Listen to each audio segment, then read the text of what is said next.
Mambo haya matano ukiyatenda ama yakitendeka kwenye mahusiano, utakuwa umetengeneza nuksi pale utakapofunga ndoa.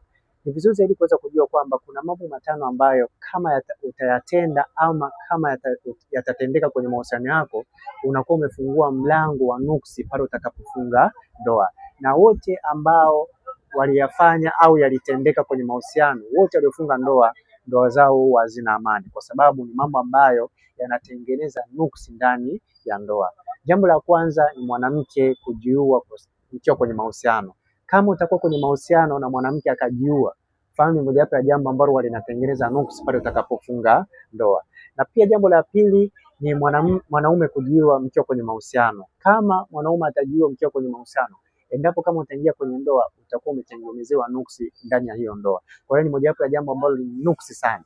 Na pia jambo la tatu ni mwanaume kugombaniwa na wanawake. Hii pia ni mojawapo ya jambo ambalo kama utalifanya ukiwa kwenye mahusiano, fahamu ni mojawapo ya jambo ambalo linatengeneza nuksi ukiingia kwenye ndoa.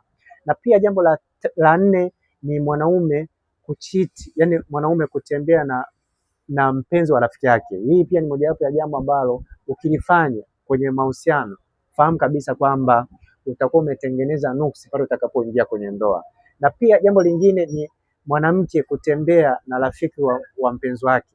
Hii pia ni mojawapo ya jambo ambalo kama utalifanya, utakuwa umetengeneza nuksi kwenye ndoa, yani pale utakapofunga ndoa. Kwa hiyo ni muhimu sana kuweza kujua kwamba kuna mambo matano ambayo kama utayafanya au kama yatatendeka kwenye mahusiano yako, itakuwa au yatatengeneza nuksi pale utakapoingia kwenye ndoa. Na sio ajabu kuona mwanamke au mwanaume anateseka kwenye ndoa au ana changamoto kwenye ndoa kwa sababu ya kuwa aliyofanya mambo haya au yalitendeka mambo haya pale alipokuwa kwenye mahusiano kabla ya kuingia kwenye ndoa. Kwa hiyo ni muhimu sana kuweza kujua kwamba kuna mambo matano ambayo kama utayatenda au kama yatatendeka kwenye mahusiano, ni mambo ambayo yanatengeneza nuksi pale utakapofunga ndoa.